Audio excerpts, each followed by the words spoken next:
Gas ना induction वर्तमान रो परिस्थिति जहा हेलानी मार्केट रे गैस ब्लैक रे मिलुची। आपण माने जेते दिन आगरू बुकिंग कले मध्य गैस मिलवा वर्तमान असंभव हो पड़ी। खाली सहर रे नुहे वर्तमान गाँव रे मध्य गैस मिलवा बहुत मुश्किल। तो यही जगह प्रश्न आसूची आमे गैस को छाड़ी अल्टरनेट वे रे इंडक्शन रे आमे रोसई करि परिबा कि। हाँ, इंडक्शन रे रोसई करा जाय परिबो एवं जदि इंडक्शन रे आमे रोसई करूचे केते टंका हमर खर्च हेबो, गैस आम पाई भल रहिबो ना इंडक्शन आम पाई भल रहिबो। आजिर वीडियो रे डिटेल भाबरे आमे जानिबा कि इंडक्शन रे रोसई करिबा आम पाई फायदा ना गैस रोसई करिबा आपण मानक पाई फायदा। तो वीडियोटी संपूर्ण रूपे देखंतु। एठारे देखंतु वर्तमान मार्च मासर डाटा हिसाब रे जदि आपण माने गैस सिलेंडर गोटे बुकिंग करूछंती ताहले आपण माने एठारे 940 टंका रे गोटे सिलेंडर पाई पारुछंती एवं जदि आपण माने इंडक्शन रे रोसई करिया पई चाहुछंती मात्र ओ मात्र 450 टंका ही इलेक्ट्रिसिटी खर्च हबो। तो केमिति कोन खर्च होची आसंतु मु आपण मानको बतै दउची। देखंतु वर्तमान जो हमरो डोमेस्टिक गैस अछि ताहा 25 दिन रे गोटे आपण माने बुकिंग करि परिबे, जारो कि आपणकर 14.2 केजी रो से गैस सिलेंडर रही थाए एवं सब्सिडी परे 940 टंका एटा गवर्नमेंट रेट। सब्सिडी परे 940 टंका प्रायतः एलपीजी आपणकर मिली जाउची। जदि आपण ब्लैक रे किनुछंती तो 1500-2000 भी पड़ी पारे, किंतु 940 टंका रे वर्तमान ओडिसा रे गैस मिलुची एई मार्च मास हिसाब रे।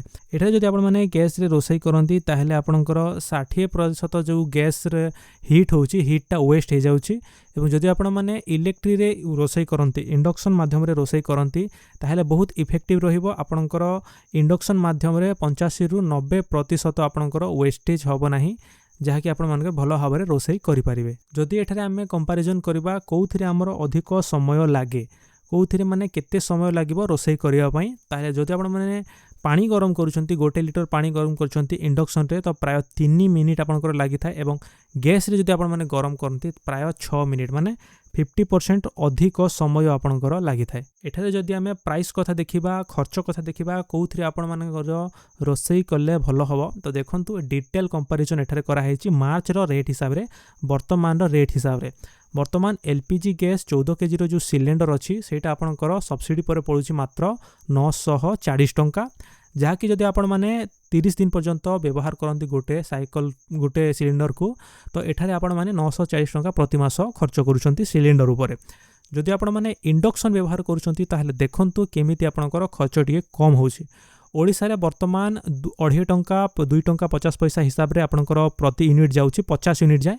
50 यूनिट पर आपणकर 3 टंका खर्च होउची। मोटामोटी भाव में जदि आमे 3 रु 6 टंका जदि भी धरिबा यूनिट पिछा ताहले आपण माने 200 यूनिट प्रति मास यूज करिवे। ता भितर जदि आपण माने 80 यूनिट आपणकर रोसई पई यूज कले ताहले आपण माने एटा देखंतु आपणकर गोटे मास रे टोटल आपणकर कॉस्ट आसीबो 450 रु 600 टंका भितरे।